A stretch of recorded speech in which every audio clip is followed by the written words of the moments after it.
ਆਦਾਬ, ਨਮਸਤੇ, ਸਤਿ ਸ਼੍ਰੀ ਅਕਾਲ ਜੀ। ਮੈਂ ਰਣਜੀਤ ਸਵਾਗਤ ਕਰਦੀ ਹਾਂ ਤੁਹਾਡਾ ਸਭ ਦਾ ਤੁਹਾਡੇ ਆਪਣੇ ਮਨਪਸੰਦ ਪ੍ਰੋਗਰਾਮ ਯੰਗ ਤਰੰਗ ਦੇ ਵਿੱਚ। ਦੋਸਤੋ, ਡੀਡੀ ਚੰਡੀਗੜ੍ਹ ਦੇ ਹਰ ਵਾਰ ਤੁਸੀਂ ਦੇਖਦੇ ਹੋ ਪ੍ਰੋਗਰਾਮ ਯੰਗ ਤਰੰਗ, ਔਰ ਹਰ ਵਾਰ ਅਸੀਂ ਤੁਹਾਡੇ ਨਾਲ ਰੂਬਰੂ ਕਰਾਉਂਦੇ ਹਾਂ ਕਿਸੇ ਯੰਗ ਆਰਟਿਸਟ ਨੂੰ। ਬੇਸ਼ੱਕ ਉਸ ਦਾ ਕੋਈ ਵੀ ਫੀਲਡ ਹੋਏ, ਚਾਹੇ ਉਹ ਗੀਤਕਾਰੀ ਹੋਏ, ਸੰਗੀਤਕਾਰੀ ਹੋਏ, ਜਾਂ ਫਿਰ ਕਵਿਤਾਵਾਂ ਹੋਣ, ਪੋਇਟਰੀ ਹੋਏ, ਹਰ ਆਰਟਿਸਟ ਦੇ ਨਾਲ ਅਸੀਂ ਤੁਹਾਡਾ ਰੂਬਰੂ ਜ਼ਰੂਰ ਕਰਵਾਉਂਦੇ ਹਾਂ। ਸੋ ਅੱਜ ਵੀ ਸਾਡੇ ਨਾਲ ਉਹ ਆਰਟਿਸਟ ਮੌਜੂਦ ਨੇ, ਉਹ ਸਾਹਿਤਕਾਰ ਮੌਜੂਦ ਨੇ ਜਿਨ੍ਹਾਂ ਦੇ ਨਾਲ ਅਸੀਂ ਗੱਲਾਂ ਬਾਤਾਂ ਕਰਾਂਗੇ। ਜੀ ਹਾਂ, ਮੇਰੀ ਮੁਰਾਦ ਹੈ ਸਿੰਮੀ ਮਾਨਸਾ ਤੋਂ। ਸਿੰਮੀ ਜੀ ਨੂੰ ਕਵਿਤਾਵਾਂ ਲਿਖਣ ਦਾ ਬਹੁਤ ਸ਼ੌਕ ਹੈ, ਔਰ ਜਦੋਂ ਵੀ ਇਹਨਾਂ ਨੂੰ ਮੌਕਾ ਮਿਲਦਾ ਹੈ ਇਹ ਕਵਿਤਾਵਾਂ ਲਿਖਦੇ ਨੇ। ਕਿਵੇਂ ਦੀਆਂ ਕਵਿਤਾਵਾਂ ਲਿਖਦੇ ਨੇ ਉਹ ਅੱਜ ਸਾਨੂੰ ਸੁਣਾਉਣਗੇ ਵੀ, ਅਤੇ ਨਾਲ ਹੀ ਨਾਲ ਗੱਲਾਂ ਬਾਤਾਂ ਵੀ ਅਸੀਂ ਕਰਾਂਗੇ ਉਹਨਾਂ ਦੀ ਜ਼ਿੰਦਗੀ ਦੇ ਬਾਰੇ, ਹੋਰ ਵੀ ਗੱਲਾਂ ਜਾਣਾਂਗੇ ਉਹਨਾਂ ਦੀ ਹੀ ਜ਼ੁਬਾਨੀ। ਸੋ ਸਵਾਗਤ ਹੈ ਤੁਹਾਡਾ ਸਿੰਮੀ ਜੀ ਬਹੁਤ ਬਹੁਤ ਸਾਡੇ ਸਟੂਡੀਓ ਦੇ ਵਿੱਚ। ਸਤਿ ਸ਼੍ਰੀ ਅਕਾਲ ਸਾਰਿਆਂ ਨੂੰ। ਮੇਰਾ ਨਾਮ ਸਿੰਮੀ ਜਿੰਦਲ, ਮੈਂ ਮਾਨਸਾ ਦੀ ਰਹਿਣ ਵਾਲੀ ਹਾਂ। ਮੈਂ ਐਜ਼ ਅ ਬਤੌਰ ਮੈਥ ਅਧਿਆਪਿਕਾ ਵਿਦਿਆ ਭਾਰਤੀ ਸਕੂਲ ਦੇ ਵਿੱਚ ਜੋਬ ਕਰ ਰਹੀ ਹਾਂ। ਤੇ ਧੰਨਵਾਦ ਸਾਰਾ ਦੂਰਦਰਸ਼ਨ ਚੈਨਲ ਦਾ, ਜਿਨ੍ਹਾਂ ਨੇ ਮੈਨੂੰ ਇਹ ਮੌਕਾ ਦਿੱਤਾ ਕਿ ਮੈਂ ਆਪਣੀਆਂ ਕਵਿਤਾਵਾਂ, ਆਪਣੇ ਭਾਵ ਇਸ ਮੰਚ ਦੇ ਜ਼ਰੀਏ ਲੋਕਾਂ ਤੱਕ ਦੱਸ ਸਕਾਂ। ਸਾਰਿਆਂ ਦਾ ਬਹੁਤ ਬਹੁਤ ਧੰਨਵਾਦ। ਸਿੰਮੀ, ਗੱਲਬਾਤ ਸ਼ੁਰੂ ਕਰਦੇ ਹਾਂ ਅਸੀਂ ਕਿ ਤੁਸੀਂ ਲਿਖਦੇ ਹੋ, ਕਵਿਤਾਵਾਂ ਲਿਖਦੇ ਹੋ, ਅਤੇ ਕਦੋਂ ਤੋਂ ਸ਼ੁਰੂ ਕੀਤਾ ਲਿਖਣਾ? ਮੈਨੂੰ ਯਾਦ ਹੈ ਜਦੋਂ ਮੈਂ +2 ਕਲਾਸ ਦੇ ਵਿੱਚ ਸੀ, ਮੈਨੇ ਮੇਰੀ ਪਹਿਲੀ ਕਵਿਤਾ ਲਿਖੀ ਮੇਰੇ ਦਾਦਾ ਜੀ ਉੱਪਰ। ਅੱਛਾ। ਉਸ ਕਵਿਤਾ ਨੂੰ ਪੜ੍ਹ ਕੇ, ਉਸ ਕਵਿਤਾ ਦੇ ਬੋਲ ਨੂੰ ਸੁਣ ਕੇ ਮੇਰੇ ਦਾਦਾ ਜੀ ਇੰਨੇ ਕੁ ਖੁਸ਼ ਹੋਏ ਕਿ ਉਹਨਾਂ ਨੇ ਬਤੌਰ ਮੈਨੂੰ ਇਨਾਮ ਦੇ ਵਜੋਂ 10 ਰੁਪਏ ਦਿੱਤੇ। ਅਤੇ ਉਹ ਕਵਿਤਾ ਦੇ ਜੋ ਹਾਵ ਭਾਵ ਨੇ, ਜੋ ਉਹ ਭਾਵਨਾਵਾਂ ਨੇ, ਅਤੇ ਮੈਂ ਉਹ ਸ਼ਬਦਾਂ ਦੇ ਵਿੱਚ ਬਿਆਨ ਨਹੀਂ ਕਰ ਸਕਦੀ। ਇਸ ਤੋਂ ਬਾਅਦ ਹੌਲੀ ਹੌਲੀ ਜਿਵੇਂ ਆਪਾਂ ਕਾਲਜ ਜਾਂਦੇ ਹਾਂ, ਕਾਲਜ ਦੇ ਵਿੱਚ ਪੜ੍ਹਦੇ ਹਾਂ, ਉੱਥੇ ਆਪਾਂ ਸਟੇਜਾਂ ਦੇ ਉੱਪਰ ਕਵਿਤਾ ਦੇ ਵਿੱਚ, ਸਾਹਿਤ ਦੇ ਵਿੱਚ, ਲਿਟਰੇਚਰ ਦੇ ਵਿੱਚ ਕਾਫੀ ਜਗ੍ਹਾ 'ਤੇ ਭਾਗ ਲੈਣ ਦਾ ਮੌਕਾ ਮਿਲਿਆ। ਸਾਡੇ ਮੈਡਮ ਜੋ ਵੀ ਸਾਡੇ ਕਾਲਜ ਦੇ ਲੈਕਚਰਾਰ ਮੈਮ ਹੁੰਦੇ ਸੀ, ਉਹਨਾਂ ਨੇ ਬਹੁਤ ਸਪੋਰਟ ਕੀਤਾ ਇਹਨਾਂ ਚੀਜ਼ਾਂ ਦੇ ਵਿੱਚ। ਉਹ ਹੁਣ ਵੀ ਐਵੇਂ ਨਹੀਂ ਆ ਵੀ ਮੈਨੂੰ ਲੱਗਦਾ ਵੀ ਮੈਂ ਬਹੁਤ ਵਧੀਆ ਰਾਈਟਰ ਆ ਜਾਂ ਮੈਂ ਲਿਖਦੀ ਹਾਂ। ਇੱਕ ਹੁੰਦਾ ਨਾ ਭਾਵ ਹੈ ਆਪਣੇ ਅੰਦਰ, ਜੋ ਜਜ਼ਬਾਤ ਨੇ ਉਹਨਾਂ ਨੂੰ ਸ਼ਬਦਾਂ ਦੇ ਵਿੱਚ ਪਰੋ ਲਾਉਂਦੇ ਹਾਂ। ਉਹ ਬਾਅਦ 'ਚੋਂ ਜਦੋਂ ਆਪਾਂ ਕਿਸੇ ਨੂੰ ਸੁਣਾਉਂਦੇ ਹਾਂ, ਮੇਰੇ ਨਾਲ ਦੀ ਦੋਸਤ, ਸਹੇਲੀਆਂ, ਸਾਥੀਆਂ, ਉਹਨਾਂ ਨੂੰ ਦੱਸਦੇ ਹਾਂ, ਤਾਂ ਉਹ ਦੱਸਦੇ ਵੀ ਹਾਂ ਇਹ ਬਹੁਤ ਸੋਹਣੀ ਕਵਿਤਾ ਬਣ ਗਈ। ਉਦੋਂ ਤੋਂ ਮੈਨੂੰ ਲੱਗਿਆ ਵੀ ਹਾਂ ਵੀ ਵਾਕਈ ਹੈ ਕੁਛ ਵੀ, ਇੱਕ ਕਵਿਤਾ ਜੋ ਮੇਰੇ ਅੰਦਰ +2 ਤੋਂ ਚੱਲਦੀ ਆ ਰਹੀ ਆ, ਅਤੇ ਅੱਜ ਕੁਛ ਹੀ ਸਹੀ, ਜ਼ਿਆਦਾ ਨਹੀਂ, ਥੋੜ੍ਹਾ ਬਹੁਤ ਹੀ ਸਹੀ, ਮੈਨੂੰ ਕਵਿਤਾ ਦਾ ਹੈ ਵੀ ਮੈਂ ਬਹੁਤ ਕੁਛ ਕਵਿਤਾ ਦੇ ਵਿੱਚ ਕਰਾਂ। ਬਹੁਤ ਹੀ ਚੰਗੀ ਗੱਲ ਆ ਸਿੰਮੀ ਜੀ। ਜਦੋਂ ਕਹਿੰਦੇ ਨੇ ਕਿ ਨਾ ਇਨਸਾਨ ਦੇ ਅੰਦਰ ਕੋਈ ਨਾ ਕੋਈ ਵਲਵਲਾ ਉੱਠਦਾ, ਕੋਈ ਭਾਵ ਉੱਠਦਾ, ਕਵਿਤਾ ਜਨਮ ਹੀ ਉਦੋਂ ਲੈਂਦੀ ਹੈ। ਠੀਕ ਹੈ। ਔਰ ਕਹਿੰਦੇ ਨੇ ਕਿ ਕਵਿਤਾ ਸਿਰਫ ਤੇ ਸਿਰਫ ਬਲਬਲੇ ਵੀ ਨਹੀਂ ਹੁੰਦੇ, ਉਹਨਾਂ ਨੂੰ ਇੱਕ ਲਗਾਮ ਵੀ ਦੇਣੀ ਹੁੰਦੀ ਆ, ਪ੍ਰੋਪਰ ਉਹਨੂੰ ਪੈਰ ਦੇ ਵਿੱਚ ਵੀ ਕਰਨਾ ਹੁੰਦਾ ਹੈ। ਇੱਕ ਬਲਬਲੇ ਤਾਂ ਹਰ ਇਨਸਾਨ ਦੇ ਅੰਦਰ ਹੁੰਦੇ ਨੇ, ਭਾਵ ਤੇ ਹਰ ਇਨਸਾਨ ਦੇ ਅੰਦਰ ਹੁੰਦੇ ਨੇ ਨਾ, ਅਤੇ ਉਹਨੂੰ ਕਵਿਤਾ ਦੇ ਵਿੱਚ ਕਿਸ ਤਰ੍ਹਾਂ ਪਰੋਣਾ ਹੈ, ਉਹ ਕਵਿਤਾ ਬਣ ਜਾਏ, ਇਹ ਸਿਰਫ ਤੇ ਸਿਰਫ ਇੱਕ ਕਵੀ ਦੇ ਹਿੱਸੇ ਹੀ ਆਉਂਦਾ ਹੈ। ਹਾਂਜੀ, ਬਿਲਕੁਲ। ਸ਼ੁਰੂਆਤ ਤੋਂ ਜਦੋਂ ਮੈਂ ਲਿਖਣਾ ਸਟਾਰਟ ਕੀਤਾ ਸੀ, ਸ਼ੁਰੂ ਕੀਤਾ ਸੀ, ਉਦੋਂ ਮੈਨੂੰ ਕਵਿਤਾ ਬਾਰੇ ਇੰਨੀ ਨੌਲੇਜ ਨਹੀਂ ਸੀ। ਹੁਣ ਵੀ ਆਪਾਂ ਕਹਿ ਸਕਦੇ ਮੈਨੂੰ ਇੰਨੀ ਨੌਲੇਜ ਨਹੀਂ ਆ। ਜਦੋਂ ਮੇਰੇ ਨਾਲ ਦੇ ਕੋਈ ਕਾਫੀ ਉੱਚੇ ਮੇਰੇ ਨਾਲ ਰਾਈਟਰ, ਹੌਲੀ ਹੌਲੀ ਐਵੇਂ ਕਾਰਵਾ ਜੁੜਦਾ ਗਿਆ, ਮੇਰੇ ਨਾਲ ਬਹੁਤ ਸਾਰੇ ਲੋਕ ਜੁੜੇ ਜਿਨ੍ਹਾਂ ਨੂੰ ਮੈਂ ਪੜ੍ਹਿਆ, ਅਤੇ ਉਹਨਾਂ ਨੇ ਮੇਰੀ ਇੱਕ ਅੱਧੀ ਕਵਿਤਾ ਪੜ੍ਹ ਕੇ ਮੈਨੂੰ ਫੋਨ ਮੈਸੇਜ ਕੀਤਾ ਵੀ ਤੁਸੀਂ ਸੋਹਣਾ ਲਿਖਦੇ ਹੋ। ਉਹ ਤੋਂ ਬਾਅਦ ਮੈਨੂੰ ਉਹਨਾਂ ਨੇ ਦੱਸਿਆ ਵੀ ਤੁਸੀਂ ਇਹਦਾ ਆਹ ਮੀਟਰ ਆ, ਇਹਨੂੰ ਐਵੇਂ ਲਿਖੋ, ਇਹਦੇ ਵਿੱਚ ਆਹ ਤੁਸੀਂ ਐਵੇਂ ਯੂਜ਼ ਕਰੋ। ਉਹਨਾਂ ਨੇ ਉਹ ਉਹ ਗਜ਼ਲ, ਨਜ਼ਮ, ਇਹਨਾਂ ਦੇ ਵਿੱਚ ਜੋ ਫਰਕ ਹੌਲੀ ਹੌਲੀ ਮੈਨੂੰ ਸਮਝਾਉਣਾ, ਸਿਖਾਉਣਾ ਸ਼ੁਰੂ ਕੀਤਾ, ਅਤੇ ਅੱਜ ਵੀ ਮੈਂ ਉਹ ਫਰਕ ਨੂੰ ਸਿੱਖ ਵੀ ਰਹੀ ਹਾਂ, ਸਮਝ ਵੀ ਰਹੀ ਹਾਂ। ਅਤੇ ਉਹਨਾਂ ਦੀ ਦੇਣ ਆ ਵੀ, ਜੋ ਉਹਨਾਂ ਦੀ ਬਦੌਲਤ ਆ ਵੀ ਅੱਜ ਮੈਨੂੰ ਇੰਨਾ ਕੁ ਹੋ ਗਿਆ ਵੀ ਹਾਂ, ਥੋੜ੍ਹਾ ਪੜ੍ਹ ਕੇ ਲੱਗਣ ਲੱਗ ਗਿਆ ਵੀ ਹਾਂ ਵੀ ਇਹਦੇ ਵਿੱਚ ਆਹ ਚੀਜ਼ ਦੇ ਵਿੱਚ ਇੰਨਾ ਕੁ ਮੀਟਰ ਆ, ਇੰਨੀ ਕੁ ਇਹਦੀ ਆਹ ਚਾਹੀਦੀ ਆ। ਬਹੁਤ ਇਹਨਾਂ ਪੜ੍ਹ ਕੇ, ਸਮਝ ਕੇ ਇਹਨਾਂ ਚੀਜ਼ਾਂ ਦਾ ਬਹੁਤ ਫਰਕ ਪਿਆ ਮੈਨੂੰ। ਅਤੇ ਤੁਸੀਂ ਕਵਿਤਾ ਦੇ ਵਿੱਚ ਹੁਣ ਛੰਦਬੰਦੀ ਕਰ ਲੈਂਦੇ ਹੋ? ਜ਼ਿਆਦਾਤਰ ਕਿਸ ਛੰਦ ਦੇ ਵਿੱਚ ਕਵਿਤਾ ਲਿਖਦੇ ਹੋ, ਜਾਂ ਖੁੱਲ੍ਹੀ ਕਵਿਤਾ ਹੀ ਲਿਖਦੇ ਹੋ? ਨਹੀਂ, ਮੈਂ ਜ਼ਿਆਦਾਤਰ ਨਜ਼ਲ ਅਤੇ ਗਜ਼ਲ ਲਿਖਣਾ ਪਸੰਦ ਕਰਦੀ ਹਾਂ। ਮੈਨੂੰ ਨਜ਼ਮ ਅਤੇ ਗਜ਼ਲ ਦੋਵੇਂ ਹੀ ਬਹੁਤ ਪਸੰਦ ਨੇ। ਗਜ਼ਲ ਹਲੇ ਮੈਂ ਸਿੱਖ ਰਹੀ ਹਾਂ।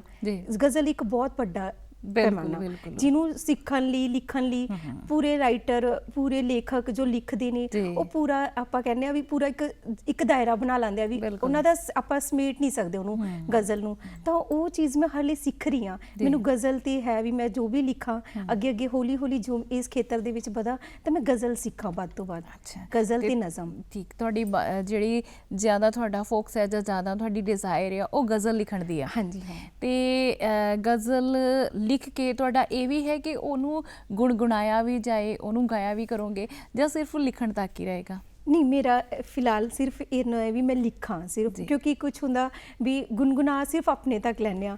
ਉਹ ਇੰਨੀ ਵੋਕਲ ਮੈਨੂੰ ਲੱਗਦਾ ਵੀ ਹਾਲੇ ਮੇਰੇ 'ਚ ਉਨਾ ਟੈਲੈਂਟ ਨਹੀਂ ਹੈ ਵੀ ਮੈਂ ਉਹਨੂੰ ਗੁਨਗੁਣਾ ਕੇ ਕਿਸੇ ਸਾਹਮਣੇ ਪ੍ਰੈਜ਼ੈਂਟ ਕਰਾਂ।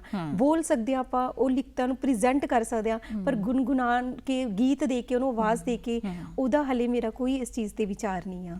ਤੁਹਾਡੀਆਂ ਹੁਣ ਤੱਕ ਦੀਆਂ ਕਵਿਤਾਵਾਂ ਵੱਖ-ਵੱਖ ਮੈਗਜ਼ੀਨਸ ਦੇ ਵਿੱਚ ਛਪਦੀਆਂ ਨੇ, ਜਿਵੇਂ ਚਾਨਣ ਮਨਾਰੀ ਹੋ ਗਿਆ, ਪਰਦੇਸੀ ਹੋ ਗਿਆ, ਕਿਸੇ ਨਾ ਕਿਸੇ ਮੈਗਜ਼ੀਨ ਦੇ ਕਾਲਮ ਦੇ ਵਿੱਚ ਤੁਹਾਡੀ ਕੋਈ ਨਾ ਕੋਈ ਕਵਿਤਾ ਛਪ ਜਾਂਦੀ ਹੈ।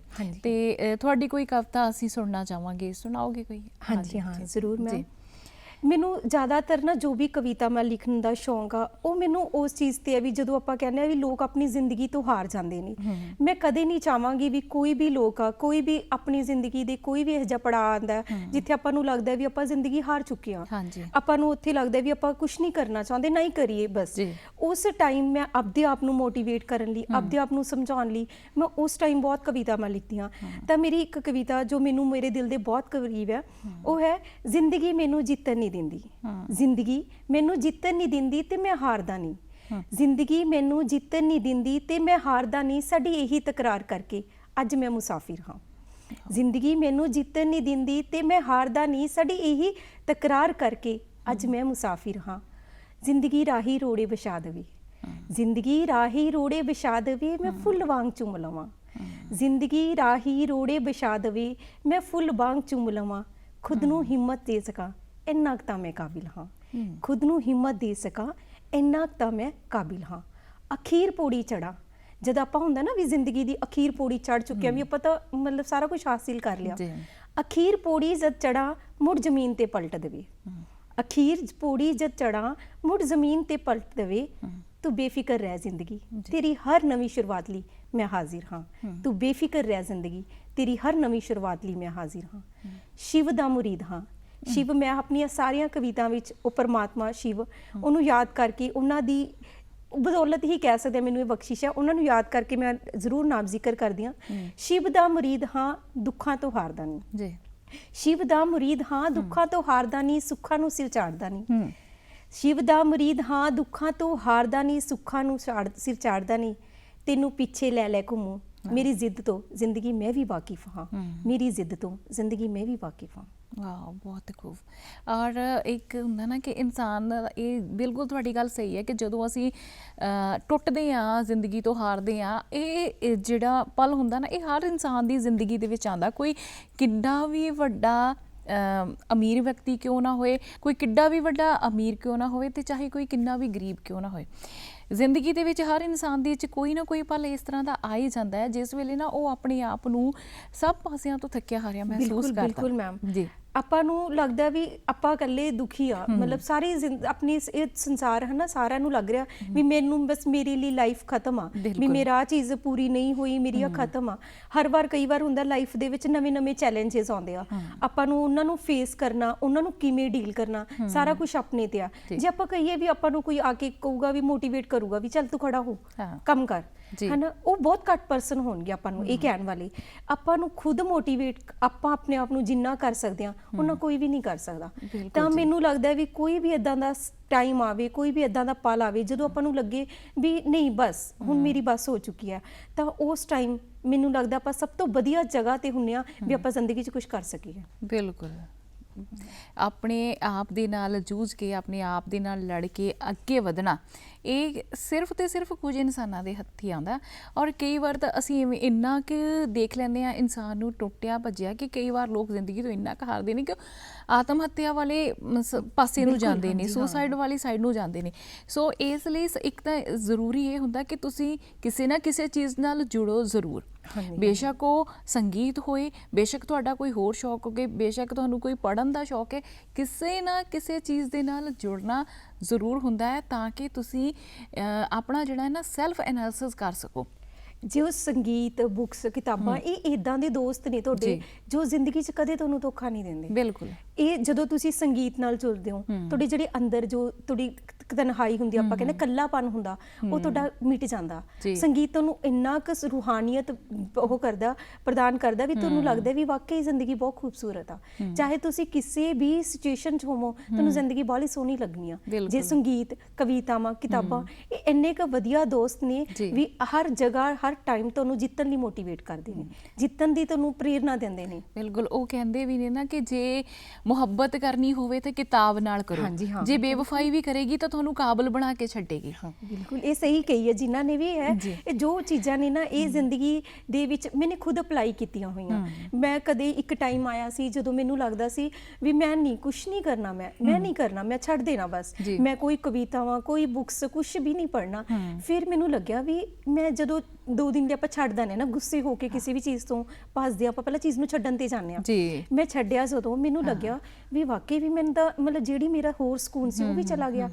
ਤੇ ਜਦੋਂ ਆਪਾਂ ਉਸ ਚੀਜ਼ ਦੇ ਵਿੱਚ ਦੁਬਾਰਾ ਆਉਂਦੇ ਆ, ਸੰਗੀਤ ਨਾਲ ਦੁਬਾਰਾ ਜੁੜੇ, ਕਵਿਤਾਵਾਂ ਨਾਲ ਦੁਬਾਰਾ ਜੁੜੇ, ਫਿਰ ਲੱਗਿਆ ਵੀ ਵਾਕਈ ਜ਼ਿੰਦਗੀ ਬਹੁਤ ਖੂਬਸੂਰਤ ਹੈ ਤੇ ਖੂਬਸੂਰਤ ਵੀ ਇੰਨਾ ਕਰਕੇ ਹੀ ਹੈ। ਬਿਲਕੁਲ ਜੀ, ਬਿਲਕੁਲ। ਔਰ ਜਿਸ ਵੇਲੇ ਤੁਹਾਡੇ ਕੋਲ ਲਿਖਣ ਬੈਠਦੇ ਹੋ, ਕਿੱਦਾਂ ਪ੍ਰੋਪਰ ਕੋਈ ਸਮਾਂ ਚਾਹੀਦਾ ਹੁੰਦਾ ਜਾਂ ਜਿਸ ਵੇਲੇ ਕੋਈ ਵਿਚਾਰ ਆ ਗਿਆ, ਕੋਈ ਦਿਮਾਗ ਦੇ ਵਿੱਚ ਆਈਡੀਆ ਆ ਗਿਆ, ਉਸੇ ਵੇਲੇ ਕਾਪੀ ਪੈਨ ਚੁੱਕਦੇ ਹੋ ਤੇ ਉਸੇ ਵੇਲੇ ਉਹਨੂੰ ਉਤਾਰ ਲੈਂਦੇ ਹੋ ਜਾਂ ਟਾਈਮ ਛੱਡ ਦਿੰਦੇ ਹੋ? ਕਈ ਵਾਰ ਤਾਂ ਐਵੇਂ ਹੁੰਦਾ ਵੀ ਜਦੋਂ ਆਪਾਂ ਕਹੀਏ ਵੀ ਕੋਈ ਦਿਮਾਗ 'ਚ ਆਪਾਂ ਗੱਲਬਾਤ ਕੀਤੀ ਕਿਸੇ ਨਾਲ ਜਾਂ ਕਿਸੇ ਨੂੰ ਮਿਲ ਕੇ ਆਏ, ਕੋਈ ਵਿਚਾਰ ਆਇਆ ਆਪਣੇ ਦਿਮਾਗ ਦੇ ਵਿੱਚ, ਉਹਨੂੰ ਇੱਕ ਲਾਈਨ ਨੂੰ ਲਿਖ ਕੇ ਰੱਖ ਲਿਆ। ਉਹ ਲਿਖਣ ਤੋਂ ਬਾਅਦ ਆਪਣੇ ਅੰਦਰ ਚੱਲਦਾ ਰਹਿੰਦਾ ਵੀ ਹਾਂ ਵੀ ਆਹ ਲਾਈਨ ਆਪਣੇ ਚੱਲੀ ਆ, ਆ ਸੋਚਿਆ ਵੀ ਆ, ਵਿਚਾਰ ਤੇ ਆ ਚੱਲ ਰਿਹਾ। ਫਿਰ ਉਹ ਜਦੋਂ ਜਿਵੇਂ ਹੌਲੀ ਹੌਲੀ ਉਹਨੂੰ ਥੋੜਾ ਫੀਲ ਕਰਦੇ ਆ ਵੀ ਹਾਂ ਇਹ ਐਵੇਂ ਆ। ਸ਼ਾਮ ਨੂੰ, ਰਾਤ ਨੂੰ ਜਦੋਂ ਇਕੱਲਾਪਨ ਹੁੰਦਾ ਵੀ ਕਦੇ ਸਾਰੇ ਸੋ ਗਏ, ਫਿਰ ਉਦੋਂ ਉਹ ਜੋ ਲਾਈਨ ਹੈ ਜੋ ਆਪਣੇ ਭਾਵ ਅੰਦਰ ਚੱਲ ਰਹੀ ਹੁੰਦੀ ਆ, ਆਪਦੀ ਅੰਦਰ ਜੋ ਕਸ਼ਮਕਸ਼ ਚੱਲ ਰਹੀ ਹੁੰਦੀ ਆ, ਉਹ ਕਵਿਤਾ ਦਾ ਰੂਪ ਲੈਂਦੀ ਆ। ਉਦੋਂ ਲੱਗਦਾ ਵੀ ਹਾਂ ਇਹ ਹੁਣ ਬੋਲ ਬਣਨਗੇ ਕਵਿਤਾ ਦੇ। ਸਾਰਾ ਦਿਨ ਪਹਿਲਾਂ ਆਪਣੇ ਅੰਦਰ ਉਹ ਚੱਲਦੀ ਰਹਿੰਦੀ ਹੈ ਜੰਗ ਵੀ, ਆਪਾਂ ਇਹ ਚੀਜ਼ ਇੱਥੋਂ ਆ ਸਿੱਖ ਕੇ ਆਏ ਆ ਤਾਂ ਇਹ ਕਿਵੇਂ ਸਿੱਖ ਕੇ ਆਏ ਆ, ਆਪਾਂ ਇਹ ਦੇਖ ਕੇ ਆਏ ਤਾਂ ਕਿਵੇਂ ਮਹਿਸੂਸ ਕਰਕੇ ਆਏ ਆ, ਇਹਦੇ ਵਿੱਚ ਕੀ ਫੀਲ ਹੋਇਆ ਆਪਾਂ ਨੂੰ ਸਮਝਣ ਲਈ ਪਹਿਲਾਂ ਐਵੇਂ ਹੁੰਦਾ ਵੀ ਮੈਂ ਸਮਝਾਂ। ਫਿਰ ਉਹਨੂੰ ਜਦੋਂ ਰਾਤ ਨੂੰ ਆਪਾਂ ਇਕੱਲੇ ਬਹਿ ਕੇ ਫੁਰਸਤ ਨਾਲ ਆਪਣੇ ਆਪ ਨਾਲ ਸੋਚਦੇ ਹਾਂ, ਫਿਰ ਉਹਨੂੰ ਕਵਿਤਾ ਦੇ ਬੋਲ ਦੇ ਰੂਪ ਦੇ ਵਿੱਚ ਪ੍ਰੈਜ਼ੈਂਟ ਕਰਦੇ ਹਾਂ। ਅੱਛਾ। ਤੇ ਮਤਲਬ ਜ਼ਿਆਦਾ ਜਿਹੜਾ ਲਿਖਣ ਦਾ ਸਮਾਂ ਹੈ ਤੁਹਾਡਾ ਉਹ ਰਾਤ ਦਾ ਹੀ ਰਹਿੰਦਾ ਹੈ? ਸ਼ਾਂਤੀ, ਜਿਸ ਵੇਲੇ ਕਿ ਸਾਰੇ ਘਰ ਦੇ ਸੌਂਦੇ, ਸਾਰੇ ਘਰ ਦੇ 12 ਵਜੇ ਤੋਂ ਬਾਅਦ। ਤੇ ਕਈ ਵੇਲੇ ਇਹ ਹੁੰਦਾ ਹੈ ਨਾ ਕਿ ਕਹਿੰਦੇ ਨੇ ਕਿ ਜਿਹੜੇ ਵੀ ਲੋਕ ਸਾਹਿਤਕਾਰ ਬਣਦੇ ਨੇ, ਉਹਨਾਂ ਦੀ ਜਿਹੜੀ ਸੋਚਣ ਸ਼ਕਤੀ ਹੈ ਨਾ, ਸੋਚਣ ਸਮਰੱਥਾ, ਉਹ ਦੂਸਰਿਆਂ ਦੇ ਨਾਲੋਂ ਵੱਧ ਹੁੰਦੀ ਆ। ਕਿਉਂਕਿ ਮਾਈਂਡ ਦੇ ਵਿੱਚ ਕੋਈ ਨਾ ਕੋਈ ਵਿਚਾਰ, ਕੋਈ ਨਾ ਕੋਈ ਆਈਡੀਆ ਹਰ ਵੇਲੇ ਹੀ ਚੱਲਦਾ ਰਹਿੰਦਾ। ਠੀਕ ਹੈ। ਉਹਨਾਂ ਦੇ ਸੁਚੇਤ ਮਨ ਦੇ ਨਾਲ ਨਾਲ ਅਚੇਤ ਵੀ ਚੱਲਦਾ ਰਹਿੰਦਾ। ਤੇ ਜਦੋਂ ਕੋਈ ਕੰਮ ਕਰਦੇ ਹੋਵੋ, ਠੀਕ ਹੈ, ਤੇ ਫਿਰ ਉਸ ਵੇਲੇ ਦਿਮਾਗ ਦੇ ਵਿੱਚ ਕੋਈ ਆਈਡੀਆ ਆ ਜਾਏ, ਕੋਈ ਵਿਚਾਰ ਆ ਜਾਏ, ਤੇ ਫਿਰ ਇਹ ਨਹੀਂ ਹੁੰਦਾ ਕਿ ਕੰਮ ਖਰਾਬ ਹੋ ਗਿਆ। ਮੰਨ ਲਓ ਕਿ ਤੁਸੀਂ ਰੋਟੀਆਂ ਹੀ ਪਕਾ ਰਹੇ ਹੋ ਤੇ ਉਧਰੋਂ ਤੁਹਾਨੂੰ ਕੋਈ ਕਵਿਤਾ ਸੂਝੀ, ਕੋਈ ਵਿਚਾਰ ਆ ਗਿਆ ਤੇ ਧਿਆਨ ਉਹਦੀ ਛੰਦਬੰਦੀ ਕਰਨ ਚ ਲੱਗ ਗਿਆ, ਉਹਦੇ ਮੀਟਰ ਚ ਲੱਗ ਗਿਆ ਤੇ ਰੋਟੀਆਂ ਜਲ ਗਈਆਂ। ਹੁਣ ਇਸ ਤਰ੍ਹਾਂ ਹੁੰਦਾ? ਬਿਲਕੁਲ ਬਿਲਕੁਲ, ਬਹੁਤ ਵਾਰ ਹੁੰਦਾ। ਕਈ ਵਾਰ ਸਕੂਲ ਦੇ ਵਿੱਚ ਜਿਵੇਂ ਮੈਂ ਜੋਬ ਕਰਦੀ, ਮੈਂ ਤੁਹਾਨੂੰ ਦੱਸਿਆ ਨਾ, ਉਹ ਕਵਿਤਾ ਦੇ ਕਈ ਵਾਰ ਐਵੇਂ ਹੁੰਦਾ ਵੀ ਆਪਣੇ ਨਾ ਕੋਈ ਚੀਜ਼ ਦੇਖੀ, ਮਤਲਬ ਕੋਈ ਸੁਣੀ ਸਮਝੀ, ਮਤਲਬ ਦੇਖਿਆ, ਨੋਟ ਕੀਤਾ, ਉਹਦੇ ਅੰਦਰ ਚੱਲ ਪਾਉਂਦਾ। ਫਿਰ ਪੂਰਾ ਜਿਹੜਾ ਦਿਮਾਗ ਹੈ ਉਧਰ ਲੱਗਿਆ ਰਹਿੰਦਾ। ਕਹਿੰਦੇ ਹੁੰਦੇ ਨਾ ਕਵੀ ਦੇ ਅੰਦਰ 2 ਦੁਨੀਆ ਹੁੰਦੀਆਂ, ਇੱਕ ਉਹਦੀ ਬਾਹਰੀ, ਇੱਕ ਉਹਦੀ ਅੰਦਰੀ। ਜਿਹੜੀ ਉਹਦੀ ਅੰਦਰਲੀ ਦੁਨੀਆ ਹੈ ਉਹ ਉਹਦੇ 'ਚ ਵੱਧ ਰਹਿੰਦਾ, ਉਹਦੇ ਨਾਲ ਵੱਧ ਲੜਦਾ, ਉਹਦੇ ਵਿੱਚ ਵੱਧ ਰਹਿੰਦਾ, ਉਹਦੇ ਨਾਲ ਵੱਧ ਲੜਦਾ। ਤੇ ਉਹ ਚੀਜ਼ ਜੋ ਹੁੰਦੀ ਹੈ ਨਾ, ਫਿਰ ਉਦੋਂ ਲੱਗਦਾ ਵੀ ਹਾਂ ਬਾਕੀ ਆਪਣੇ ਕੋਲ ਹੈ ਕੁਛ। ਫਿਰ ਉਹ ਸਾਰਾ ਉਸ ਟਾਈਮ ਡਾਇਰੀ ਹੁੰਦੀ ਆ ਆਪਦੇ ਕੋਲ, ਹਮੇਸ਼ਾ ਰੱਖੀ ਦੀ ਹੈ ਇੱਕ ਡਾਇਰੀ, ਉਹਦੇ ਵਿੱਚ ਉਹ ਦਬ ਨੋਟ ਕਰੀਦਾ ਵੀ ਆਹ ਚੀਜ਼ ਰਹਿ ਜੇ। ਤੇ ਉਹ ਫਿਰ ਉਹਨਾਂ ਚਿਰ, ਜਿੰਨਾ ਚਿਰ ਉਹ ਪੂਰੀ ਨਹੀਂ ਹੁੰਦੀ, ਅੰਦਰ ਜਿਹੜੀ ਜੰਗ ਹੈ ਉਹ ਚੱਲਦੀ ਹੀ ਰਹਿੰਦੀ ਆ।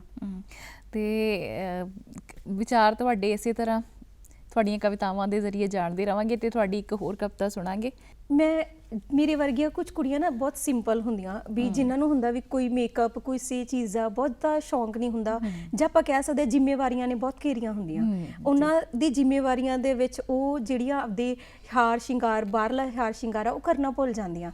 ਤਾਂ ਮੈਂ ਉਹਨਾਂ ਤੇ ਲਿਖੀ ਸੀ, ਸੁੰਨੀਆਂ ਨੇ ਅੱਖਾਂ, ਸੁੰਨੀਆਂ ਨੇ ਅੱਖਾਂ ਲਿਆ ਕੱਜਲ ਸਵਾਰ ਦਵਾਂ, ਸੁੰਨੀਆਂ ਨੇ ਅੱਖਾਂ ਲਿਆ ਕੱਜਲ ਸਵਾਰ ਦਵਾਂ, ਨਾ ਹੱਥ 'ਚ ਚੂੜੀ ਨਾ ਪੈਰ 'ਚ ਝਾਂਜਰ, ਨਾ ਹੱਥ 'ਚ ਚੂੜੀ ਨਾ ਪੈਰ 'ਚ ਝਾਂਜਰ, ਨਾ ਸੂਹਾ ਸੂਹਾ ਰੰਗ ਸੂਟਾਂ ਦਾ, ਲਿਆ ਤੇਰੇ ਬੰਦੇ ਲਿਆ ਤੇਰੇ ਮੱਥੇ ਇੱਕ ਬਿੰਦੀ ਵੀ ਸਜਾ ਦੇਵਾਂ, ਲਿਆ ਤੇਰੇ ਮੱਥੇ ਇੱਕ ਬਿੰਦੀ ਵੀ ਸਜਾ ਦੇਵਾਂ, ਮੁਰਝਾਇਆ ਜੋ ਮੁਖ ਤੇਰਾ, ਮੁਰਝਾਇਆ ਜੋ ਮੁਖ ਤੇਰਾ ਲਿਆ ਵਾਂਗ ਫੁੱਲ ਖਿਲਾਰ ਦੇਵਾਂ, ਮੁਰਝਾਇਆ ਜੋ ਮੁਖ ਤੇਰਾ ਲਿਆ ਵਾਂਗ ਫੁੱਲ ਖਿਲਾਰ ਦੇਵਾਂ, ਪਤਝੜ ਗਈ ਬਹਾਰ ਆਈ, ਪਤਝੜ ਗਈ ਬਹਾਰ ਆਈ, ਕੁਦਰਤ ਦੀ ਨਿੱਗੀ ਨਿੱਗੀ ਛਾਂ ਹੇਠ, ਕੁਦਰਤ ਦੀ ਨਿੱਗੀ ਨਿੱਗੀ ਛਾਂ ਹੇਠ, ਲਿਆ ਤੇਰੇ ਬੰਜਰ ਦਿਲ ਨੂੰ ਵੀ ਬਣਾ ਗੁਲਜ਼ਾਰ ਦਵਾਂ, ਲਿਆ ਤੇਰੇ ਬੰਜਰ ਦਿਲ ਨੂੰ ਵੀ ਗੁਲਜ਼ਾਰ ਦਵਾਂ, ਮੇਰੇ ਚੇਤਿਆਂ 'ਚ ਗੁੰਮ ਰਹੇ ਤੂੰ ਸਦਾ, ਮੇਰੇ ਚੇਤਿਆਂ 'ਚ ਗੁੰਮ ਰਹੇ ਲਿਆ ਤੈਨੂੰ ਦੁਨੀਆ ਦੇ ਵਿੱਚ ਵਿਸਾਰ ਦਵਾਂ, ਮੇਰੇ ਚੇਤਿਆਂ ਦੇ ਵਿੱਚ ਗੁੰਮ ਰਹੇ ਲਿਆ ਤੈਨੂੰ ਦੁਨੀਆ ਦੇ ਵਿੱਚ ਵਿਸਾਰ ਦਵਾਂ,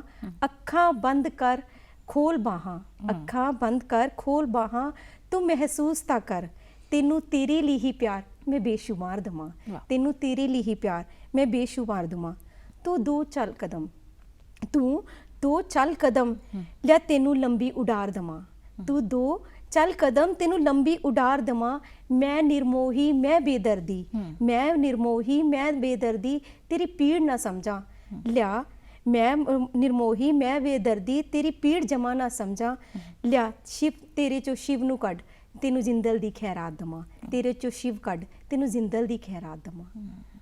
ਬਹੁਤ ਹੀ ਖੂਬਸੂਰਤ।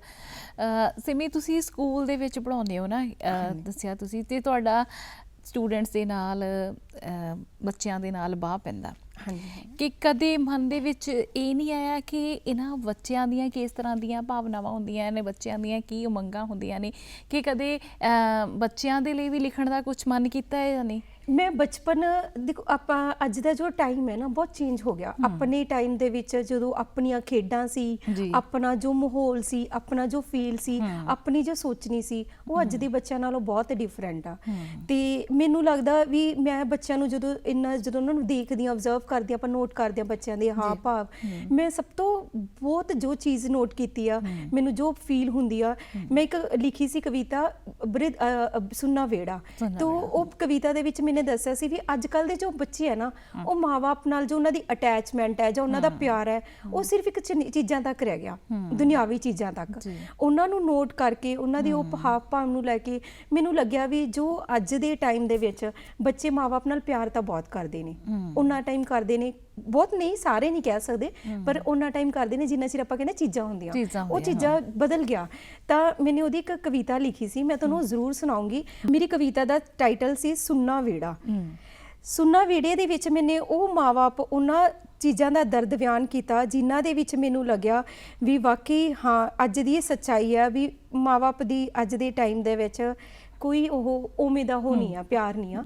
ਕਹਿੰਦੇ ਉਹ ਹਰਿਆ ਭਰਿਆ ਬੂਟਾ ਉਹ ਪਿੱਪਲ ਦੀ ਠੰਡੀ ਛਾਂ, ਉਹ ਹਰਿਆ ਭਰਿਆ ਬੂਟਾ ਉਹ ਪਿੱਪਲ ਦੀ ਠੰਡੀ ਛਾਂ, ਉਹ ਇੱਕ ਇੱਕ ਇੱਟ ਦਾ ਜੁੜਨਾ ਵੀਰੇ ਹਾਸੇ ਪਾਉਂਦੀ ਮੇਰੀ ਮਾਂ, ਉਹ ਇੱਕ ਇੱਕ ਇੱਟ ਦਾ ਜੁੜਨਾ ਵੀਰੇ ਹਾਸੇ ਪਾਉਂਦੀ ਮੇਰੀ ਮਾਂ, ਪੈਰ ਬਾਪੂ ਦੇ ਪੈਰੀ ਰੱਖ, ਪੈਰ ਬਾਪੂ ਦੇ ਪੈਰੀ ਰੱਖ, ਉਹ ਵੀਰੇ ਦਾ ਖੇਤ ਜਾਣਾ, ਭੱਜ ਭੱਜ ਕੰਮ ਕਰੇ ਮੇਰੀ ਅਮੜੀ ਮੰਗੇ ਸਰਬਤ ਦਾ ਪਾਣਾ, ਭੱਜ ਭੱਜ ਕੰਮ ਕਰੇ ਮੇਰੀ ਅਮੜੀ ਮੰਗੇ ਸਰਬਤ ਦਾ ਪਾਣਾ, ਭੁੱਖੇ ਸੌਣ ਤੋਂ ਲੈ ਮੇਰੀ ਮਾਂ ਦੇ, ਭੁੱਖੇ ਸੌਣ ਤੋਂ ਲੈ ਨੰਗੇ ਪੈਰ ਧੁੱਪ 'ਚ ਖੜਨਾ, ਮੇਰੀ ਮਾਂ ਦੇ ਭੁੱਖੇ ਸੌਣ ਤੋਂ ਲੈ ਨੰਗੇ ਪੈਰ ਧੁੱਪ 'ਚ ਖੜਨਾ, ਸਾਡੇ ਚਿਹਰੇ ਹਾਸੇ ਵੇਖ ਮੇਰੀ ਮਾਂ ਦਾ ਰੱਬ ਨੂੰ ਬਾਰ-ਬਾਰ ਸਜਦਾ ਕਰਨਾ, ਸਾਡੇ ਚਿਹਰੇ ਹਾਸੇ ਵੇਖ ਮੇਰੀ ਮਾਂ ਦਾ ਰੱਬ ਨੂੰ ਬਾਰ-ਬਾਰ ਸਜਦਾ ਕਰਨਾ।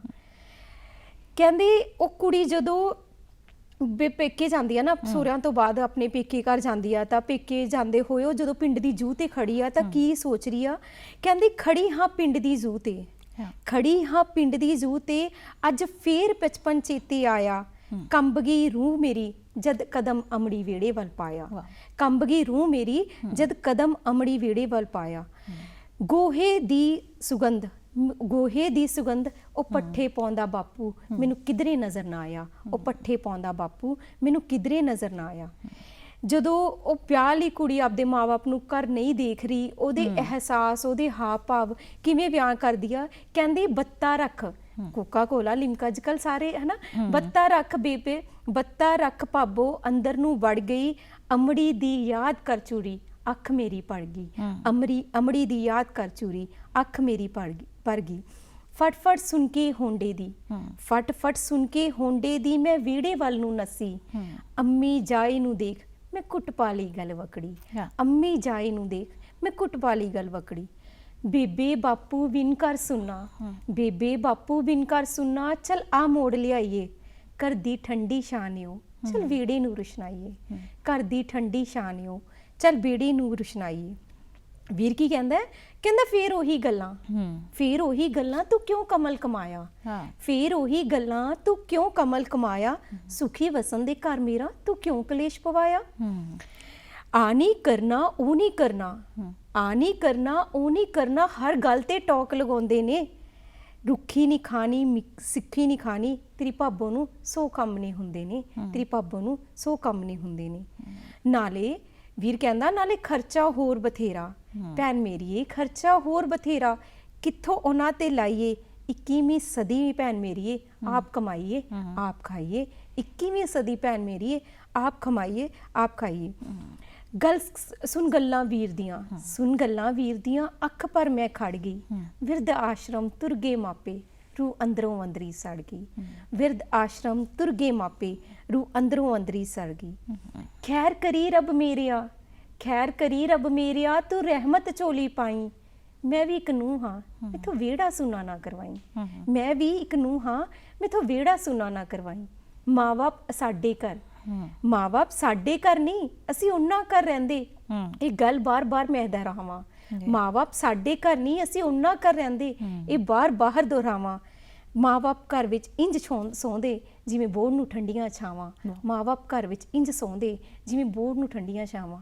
ਮੈਂ ਅੱਜ ਕੱਲ੍ਹ ਦੇ ਬੱਚਿਆਂ ਨੂੰ, ਸਾਰੇ ਮੇਰੇ ਵੀਰ ਭੈਣਾਂ ਨੂੰ ਬੇਨਤੀ ਕਰੂੰਗੀ, ਕੁਛ ਮਰਜ਼ੀ ਕਮਾਓ, ਕਿੰਨੀਆਂ ਮਰਜ਼ੀਆਂ ਕਮਾਈਆਂ ਕਰੋ, ਪਰ ਮਾਂ-ਬਾਪ ਦੀ ਸੇਵਾ ਤੋਂ ਵੱਡੀ ਕੋਈ ਕਮਾਈ ਨਹੀਂ, ਤਾਂ ਇਹਨੂੰ ਜਾਇਆ ਨਾ ਕਰੋ, ਇਹਨੂੰ ਵੱਧ ਤੋਂ ਵੱਧ ਜਿੰਨਾ ਹੋ ਸਕਦਾ ਓਨਾ ਕਮਾਓ।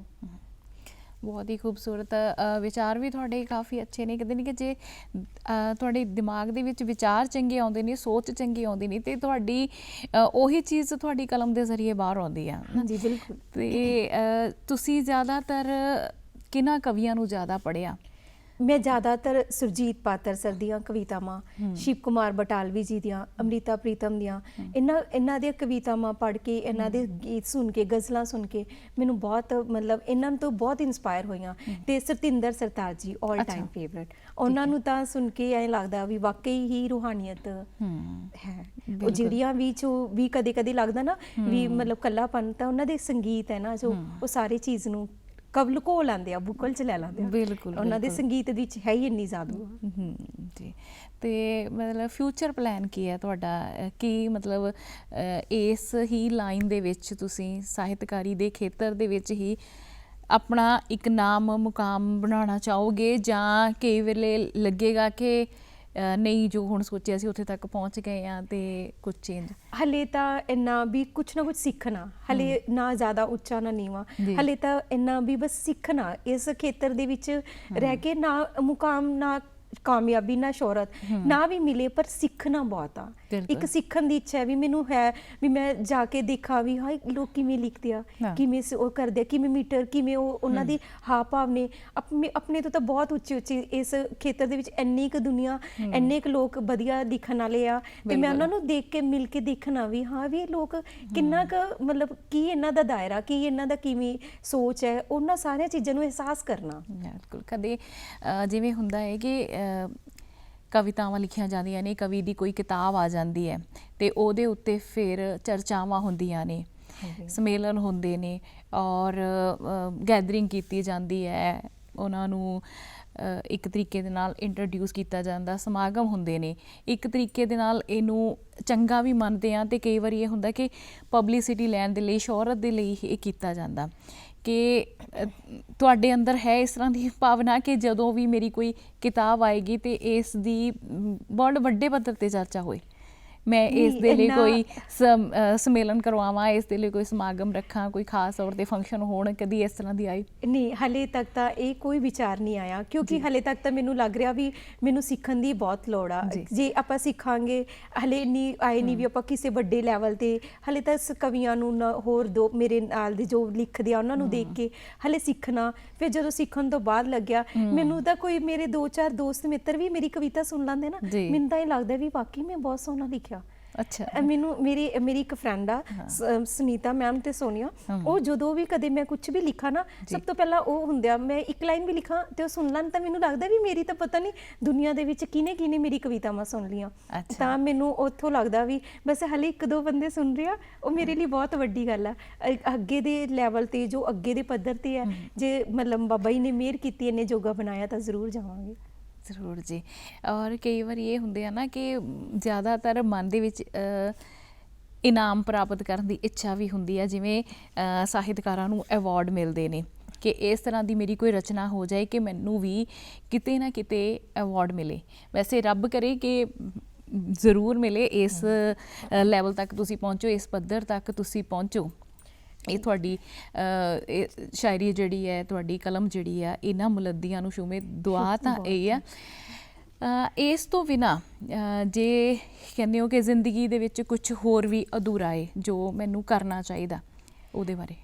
ਮੈਂ ਇੱਕ ਚੀਜ਼ ਮੈਨੂੰ ਜ਼ਰੂਰ ਹੈ ਵੀ ਮੈਂ ਆਪਣੀ ਜ਼ਿੰਦਗੀ ਦੇ ਵਿੱਚ ਕਰਾਂ। ਮੈਨੂੰ ਵੀ ਇੱਕ ਹੁੰਦਾ ਨਾ, ਟੀਚਿੰਗ ਇੱਕ ਪ੍ਰੋਫੈਸ਼ਨ ਆ ਮੇਰੇ ਲਈ। ਪ੍ਰੋਫੈਸ਼ਨ ਚਲੋ ਉਹ ਹੈ ਇੱਕ, ਹੈ ਨਾ, ਉਹ ਕਹਿ ਸਕਦੇ ਹਾਂ ਆਪਾਂ ਵੀ ਚਲੋ ਸਾਰੇ ਹੀ ਆਪਾਂ ਕਮਾਉਂਦੇ ਹਾਂ ਤਾਂ ਉਹਦੇ ਲਈ ਕਰਦੇ ਹਾਂ। ਪਰ ਮੈਨੂੰ ਇਹ ਵੀ ਮੈਂ ਟੀਚਰ ਦੀ ਜੋਬ ਕੀਤੀ ਆ ਤਾਂ ਮੈਂ ਇੰਨੀ ਕੁ ਸਕਸੈਸਫੁਲੀ ਕਰਾਂ ਵੀ ਜਿਹੜੇ ਬੱਚੇ ਨਹੀਂ ਵੀ ਪੜ੍ਹ ਸਕਦੇ, ਜਾਂ ਜਿਨ੍ਹਾਂ ਨੂੰ ਹੈ ਵੀ ਮਤਲਬ ਅਸੀਂ ਪੜ੍ਹ ਤਾਂ ਸਕਦੇ ਹਾਂ ਪਰ ਪੜ੍ਹਨ ਲਈ ਕੋਈ ਸਾਧਨ ਨਹੀਂ ਆ, ਜਾਂ ਕੋਈ ਉਹਨਾਂ ਦੀ ਉਹ ਨਹੀਂ ਆ, ਤਾਂ ਮੈਂ ਜ਼ਰੂਰ ਚਾਹੂੰਗੀ ਵੀ ਮੈਂ ਇਹੋ ਜਿਹੀ ਚੀਜ਼ ਕਰਾਂ ਵੀ ਮੈਂ ਬੱਚੇ ਜੋ ਨਹੀਂ ਪੜ੍ਹ ਰਹੇ ਜਾਂ ਜਿਨ੍ਹਾਂ ਨੂੰ ਉਹ ਚੀਜ਼ ਨੂੰ ਮੈਂ ਅੱਗੇ ਲੈ ਕੇ ਆਵਾਂ। ਕਿਉਂਕਿ ਜੇ ਬੱਚੇ ਪੜ੍ਹਨਗੇ, ਕਿਤਾਬਾਂ ਨਾਲ ਪਿਆਰ ਕਰਨਗੇ, ਤਾਂ ਹੀ ਆਪਣੇ ਕਿਸੇ ਵੀ ਚੀਜ਼ ਦੇ ਵਿੱਚ ਉਹ ਹਿੱਸਾ ਪਾ ਸਕਦੇ ਆ। ਤਾਂ ਮੈਨੂੰ ਜ਼ਰੂਰ ਹੈ ਵੀ ਮੈਂ ਪੜ੍ਹਾਉਣ ਲਈ ਕਿਤੇ ਵੀ ਜਾਵਾਂ, ਬਸ ਵੀ ਮੈਂ ਪੜ੍ਹਾ ਕੇ ਮੈਂ ਦੱਸਾਂ ਉਹਨਾਂ ਨੂੰ ਵੀ ਕਿਤਾਬਾਂ ਐਂ ਦਿੰਦੀਆਂ, ਆਹ ਗਿਆਨ ਦਿੰਦੀਆਂ, ਤੁਸੀਂ ਲਓ, ਬਸ ਵੰਡੋ ਇਹਦੇ ਵਿੱਚੋਂ। ਕਹਿੰਦੇ ਨੇ ਕਿ ਸਭ ਤੋਂ ਸੱਚਾ ਦੋਸਤ ਜੇ ਕੋਈ ਸਾਡਾ ਹੁੰਦਾ ਤਾਂ ਉਹ ਕਿਤਾਬਾਂ ਹੁੰਦੀਆਂ ਨੇ, ਤੇ ਇਨਸਾਨ ਦਾ ਉਸ ਦਾ ਆਪਣਾ ਆਪਾ ਹੀ ਉਸ ਦਾ ਸੱਚਾ ਦੋਸਤ ਹੈ, ਕਿਤਾਬਾਂ ਤੋਂ ਵੱਧ ਕੇ। ਕਿਉਂਕਿ ਜਦੋਂ ਜਿੰਨਾ ਅਸੀਂ ਖੁਦ ਦਾ ਸੈਲਫ ਐਨਾਲਿਸਿਸ ਕਰ ਸਕਦੇ ਹਾਂ, ਜਿੰਨਾ ਅਸੀਂ ਆਪਣੇ ਆਪ ਦੇ ਨਾਲ ਖੁਦ ਖੜ ਸਕਦੇ ਹਾਂ, ਉਹਨਾਂ ਕੋਈ ਦੂਸਰਾ ਵੀ ਸਾਨੂੰ ਨਹੀਂ ਸਮਝ ਸਕਦਾ। ਕਿਸੇ ਦੇ ਵਿੱਚ ਇੰਨੀ ਤਾਕਤ ਹੀ ਨਹੀਂ ਵੀ ਆਪਾਂ ਨੂੰ ਕਹਿ ਸਕੇ ਵੀ ਤੂੰ ਆ ਕਰ। ਮੈਨੂੰ ਲੱਗਦਾ, ਬਾਕੀ ਹਨਾ ਕਿਸੇ ਸਾਰਿਆਂ ਦੇ ਆਪਣੇ ਆਪਣੇ ਹਾਵ ਭਾਵ ਨੇ, ਮੈਨੂੰ ਲੱਗਦਾ ਵੀ ਕੋਈ ਵੀ ਆਪਾਂ ਨੂੰ ਕੁਝ ਕਹਿ ਨਹੀਂ ਸਕਦਾ ਕੁਝ ਕਰਨ ਲਈ, ਕੋਈ ਆਪਣੇ ਤੋਂ ਜ਼ਬਰਦਸਤੀ ਕੋਈ ਨਹੀਂ ਕਰਵਾ ਸਕਦਾ। ਜਿੰਨਾ ਚਿਰ ਆਪਣੇ ਅੰਦਰ ਹੈ ਨਾ, ਅੰਦਰਲੀ ਜੋ ਆਪਣੀ ਆਤਮਾ ਹੈ ਉਹ ਨਹੀਂ ਕਹਿੰਦੀ ਕੁਝ ਕਰਨ ਲਈ, ਉਹਨਾਂ ਚਿਰ ਆਪਾਂ ਕਰ ਹੀ ਨਹੀਂ ਸਕਦੇ। ਤੇ ਜਦੋਂ ਆਪਣੀ ਅੰਤਰ ਆਤਮਾ ਜਾਂ ਆਪਣੇ ਆਪ ਨੂੰ ਆਪਾਂ ਕਹਿਤਾ, ਸਟਰੋਂਗ ਕਰ ਲਿਆ, ਤਾਂ ਮੈਨੂੰ ਲੱਗਦਾ ਵੀ ਆਪਾਂ ਨੂੰ ਕੋਈ ਦੁਨੀਆ ਦੀ ਕੋਈ ਤਾਕਤ ਆ ਜੇ ਰੋਕ ਹੀ ਨਹੀਂ ਸਕਦੀ। ਬਿਲਕੁਲ, ਉਹ ਆਪਣੇ ਤੇ ਹੈ ਵੀ ਆਪਾਂ ਆਪਣੇ ਆਪ ਨੂੰ ਕਿਵੇਂ ਮੋਡੀਫਾਈ ਕਰਨਾ, ਕਿਵੇਂ ਮੋਲਡ ਕਰਨਾ, ਕਿਵੇਂ ਆਪਾਂ ਆਪਣੇ ਆਪ ਨੂੰ ਖੜਾ ਕਰਨਾ ਵੀ ਨਾ ਤਾਂ ਆਪਾਂ ਨੂੰ ਕੋਈ ਡੇਗ ਸਕੇ, ਨਾ ਆਪਾਂ ਨੂੰ ਕੋਈ ਖੜਾ ਕਰ ਸਕੇ। ਆਪਣੇ ਆਪ ਹੀ ਆਪਾਂ ਆਪਣੇ ਆਪ ਨੂੰ ਮੋਟੀਵੇਟ ਕਰੀਏ। ਬਿਲਕੁਲ ਜੀ। ਤੇ ਸਮਾਜ ਨੂੰ ਸੇਧ ਦਿੰਦੀ ਹੋਈ ਤੁਸੀਂ ਕੋਈ ਸਾਨੂੰ ਆਪਣੀ ਹੋਰ ਕਵਿਤਾ ਸੁਣਾ ਦਿਓ। ਮੈਂ ਫਿਰ ਮੇਰਾ ਮੇਨ ਜੋ ਮੁੱਦਾ ਹੈ ਨਾ, ਵੀ ਆਪਾਂ ਕਹਿੰਦੇ ਵੀ ਲਿਖੋ ਨਾ ਲੋਕਾਂ ਲਈ ਜੋ ਲੋਕ ਆਪਣੇ ਆਪ ਨੂੰ ਨਹੀਂ ਕੁਝ ਕਹਿ ਸਕਦੇ।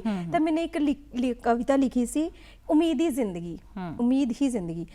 ਮੈਂ ਨਾ ਉਮੀਦ ਚੋਂ ਵੀ ਉਮੀਦ ਕੱਢ ਜਿਉਣਾ ਹੈ ਸਿੱਖਿਆ, ਮੈਂ ਨਾ ਉਮੀਦ ਚੋਂ ਵੀ ਉਮੀਦ ਕੱਢ ਜਿਉਣਾ ਹੈ ਸਿੱਖਿਆ, ਗੈਰਾਂ ਨੂੰ ਨਹੀਂ ਮੈਂ ਤਾਂ ਖੁਦ ਨੂੰ ਅਜ਼ਮਾਉਣਾ ਹੈ ਸਿੱਖਿਆ, ਗੈਰਾਂ ਨੂੰ ਨਹੀਂ ਮੈਂ ਤਾਂ ਖੁਦ ਨੂੰ ਅਜ਼ਮਾਉਣਾ ਹੈ ਸਿੱਖਿਆ। ਠੰਡੇ ਬੁੱਲੇ ਹਵਾਵਾਂ ਦੇ ਹੁਣ ਨਾ ਵੀ ਆਉਣ ਮੈਨੂੰ, ਠੰਡੇ ਬੁੱਲੇ ਹਵਾਵਾਂ ਦੇ ਹੁਣ ਨਾ ਵੀ ਆਉਣ ਮੈਨੂੰ, ਮੈਂ ਤਾਂ ਸੁੱਕੇ ਪੱਤਿਆਂ ਤੋਂ ਹੀ ਸ਼ਾਮਾਂ ਨੂੰ ਲਿਆਉਣਾ ਹੈ ਸਿੱਖਿਆ, ਮੈਂ ਤਾਂ ਸੁੱਕੇ ਪੱਤਿਆਂ ਤੋਂ ਹੀ ਸ਼ਾਮਾਂ ਨੂੰ ਲਿਆਉਣਾ ਹੈ ਸਿੱਖਿਆ। ਰਾਹਾਂ 'ਚ ਚੁੱਭਦੇ ਰੋੜਿਆਂ ਤੋਂ ਘਬਰਾਉਂਦਾ ਨਹੀਂ ਹਾਂ ਮੈਂ, ਰਾਹਾਂ 'ਚ ਚੁੱਭਦੇ ਰੋੜਿਆਂ ਤੋਂ ਘਬਰਾਉਂਦਾ ਨਹੀਂ ਹਾਂ ਮੈਂ ਤਾਂ ਜੇਠ ਦੀਆਂ ਧੁੱਪਾਂ ਨੂੰ ਵੀ ਗਲ ਨਾਲ ਲਾਉਣਾ ਹੈ ਸਿੱਖਿਆ, ਮੈਂ ਤਾਂ ਜੇਠ ਦੀਆਂ ਧੁੱਪਾਂ ਨੂੰ ਵੀ ਗਲ ਨਾਲ ਲਾਉਣਾ ਹੈ ਸਿੱਖਿਆ। ਮੇਰੀ ਕਿਸਮਤ ਨੇ ਕਦੋਂ ਮੈਨੂੰ ਕੋਈ ਚੀਜ਼ ਸੁਖਾਲੀ ਹੈ ਦਿੱਤੀ। ਮੇਰੀ ਕਿਸਮਤ ਨੇ ਕਦੋਂ ਮੈਨੂੰ ਕੋਈ ਚੀਜ਼ ਸੁਖਾਲੀ ਹੈ ਦਿੱਤੀ। ਮੈਂ ਤਾਂ ਮੁਕੱਦਰਾਂ ਨਾਲ ਲੜ ਕਿਸਮਤ 'ਚ ਲਿਖਾਉਣਾ ਹੈ ਸਿੱਖਿਆ। ਮੈਂ ਤਾਂ ਮੁਕੱਦਰਾਂ ਨਾਲ ਲੜ ਕਿਸਮਤ 'ਚ ਲਿਖਾਉਣਾ ਹੈ ਸਿੱਖਿਆ। ਹੱਥ ਦੀ ਮੁੱਠੀ 'ਚ ਰੇਤ ਬਣ ਕਿਰ ਗਿਆ ਹਰ ਸੁਪਨਾ। ਹੱਥ ਦੀ ਮੁੱਠੀ 'ਚ ਰੇਤ ਬਣ ਕਿਰ ਗਿਆ ਹਰ ਸੁਪਨਾ। ਫਿਰ ਵੀ ਅੱਖਾਂ ਨੂੰ ਨਵਾਂ ਖਾਬ ਸਜਾਉਣਾ ਹੈ ਸਿੱਖਿਆ। ਫਿਰ ਵੀ ਅੱਖਾਂ ਨੂੰ ਨਵਾਂ ਖਾਬ ਸਜਾਉਣਾ ਹੈ ਸਿੱਖਿਆ। ਭਾਵੇਂ ਇਹ ਵਸਦੀ ਨਗਰੀ 'ਚ ਕੋਈ ਨਹੀਂ ਸੁਣਦਾ ਮੈਨੂੰ। ਭਾਵੇਂ ਇਹ ਬਸਦੀ ਨਗਰੀ 'ਚ ਕੋਈ ਨਹੀਂ ਸੁਣਦਾ ਮੈਨੂੰ। ਮੈਂ ਬੇਜ਼ੁਬਾਨ ਜੀਬਾਂ ਨੂੰ ਬਾਤਾਂ ਪਾਉਣਾ ਹੈ ਸਿੱਖਿਆ। ਮੈਂ ਬੇਜ਼ੁਬਾਨ ਜੀਬਾਂ ਨੂੰ ਬਾਤਾਂ ਪਾਉਣਾ ਹੈ ਸਿੱਖਿਆ। ਨਾ ਕਬੂਲ ਕਰਦਾ ਹਾਂ ਮੈਂ ਇਹ ਦੌਲਤ ਇਹ ਸ਼ੋਹਰਤ। ਨਾ ਕਬੂਲ ਕਰਦਾ ਹਾਂ ਮੈਂ ਇਹ ਦੌਲਤ ਇਹ ਸ਼ੋਹਰਤ। ਮੈਂ ਤਾਂ ਬਸ ਸ਼ਿਵ ਤੇਰਾ ਮੁਰੀਦ ਬਣ ਜਿਉਣਾ ਹੈ ਸਿੱਖਿਆ। ਮੈਂ ਤਾਂ ਸ਼ਿਵ ਦਾ ਮੁਰੀਦ ਬਣ ਜਿਉਣਾ ਹੈ ਸਿੱਖਿਆ। ਮੈਂ ਤੁਹਾਨੂੰ ਇੱਕ ਮੇਰੀ ਹੋਰ ਬਹੁਤ ਮਤਲਬ ਜੋ ਮੇਰੇ ਦਿਲ ਦੇ ਬਹੁਤ ਕਰੀਬ ਆ ਉਹ ਮੈਂ ਸੁਣਾਉਂਦੀ ਹਾਂ ਵੀ ਆਪਾਂ ਸਾਰੇ ਹੁੰਦਾ ਵੀ ਇੱਕ ਦੂਸਰੇ ਦੇ ਮਗਰ ਚੱਲ ਰਿਹਾ ਵੀ ਤੈਨੂੰ ਇੰਪ੍ਰੈਸ ਕਰਤਾ ਮੈਨੂੰ ਇੰਪ੍ਰੈਸ ਕਰਤਾ ਮਤਲਬ ਸਾਰੇ ਭੇਡ 'ਚ ਆਪਾਂ ਕਹਿੰਦੇ ਵੀ ਸਾਰੇ ਇੱਕ ਦੂਸਰੇ ਨੂੰ ਇੰਪ੍ਰੈਸ ਕਰਨ ਤੇ ਲੱਗਿਆ। ਤੇ ਉਹਦੇ ਵਿੱਚ ਮੈਨੂੰ ਲੱਗਦਾ ਵੀ ਕੁਛ ਨਾ ਕੁਛ ਟਾਈਮ ਹੈ ਜੋ ਸਮਾਂ ਆਪਾਂ ਨੂੰ ਆਪਣੇ ਲਈ ਵੀ ਜਿਉਣਾ ਚਾਹੀਦਾ। ਤਾਂ ਮੈंने ਇੱਕ ਕਵਿਤਾ ਆਪਣੇ ਆਪ ਨੂੰ ਸਮਝਾਉਣ ਲਈ ਵੀ ਮੈਂ ਲੋਕਾਂ ਲਈ ਨਹੀਂ ਮੈਂ ਮੇਰੇ ਲਈ ਵੀ ਬਣੀ ਆ। ਤਾਂ ਮੈਂ ਉਹਦੇ ਲਈ ਲਾਈਨਾਂ ਲਿਖੀਆਂ ਸੀ। ਜ਼ਿੰਦਗੀ ਦੀ ਮੁਕੰਮਲ ਕਿਤਾਬ ਕਦੋਂ ਕੀ ਹੈ। ਜ਼ਿੰਦਗੀ ਦੀ ਮੁਕੰਮਲ ਕਿਤਾਬ ਕਦੋਂ ਕੀ ਹੈ। ਦੋ ਸਫ਼ੇ ਹੀ ਸਹੀ ਖੁਦ ਲਈ ਲਿਖ ਲੈਂਦੇ। ਜ਼ਿੰਦਗੀ ਦੀ ਮੁਕੰਮਲ ਕਿਤਾਬ ਕਦੋਂ ਕੀ ਹੈ। ਦੋ ਸਫ਼ੇ ਹੀ ਸਹੀ ਖੁਦ ਲਈ ਲਿਖ ਲੈਂਦੇ। ਹਰ ਲਮਹਾ ਗੈਰਾਂ ਲਈ ਨਿਲਾਮ ਹੈ ਕੀਤਾ। ਹਰ ਲਮਹਾ ਗੈਰਾਂ ਲਈ ਨਿਲਾਮ ਹੈ ਕੀਤਾ। ਦੋ ਪਲ ਹੀ ਸਹੀ ਖੁਦ ਲਈ ਵਿਕ ਲੈਂਦੇ। ਦੋ ਪਲ ਹੀ ਸਹੀ ਖੁਦ ਲਈ ਵਿਕ ਲੈਂਦੇ।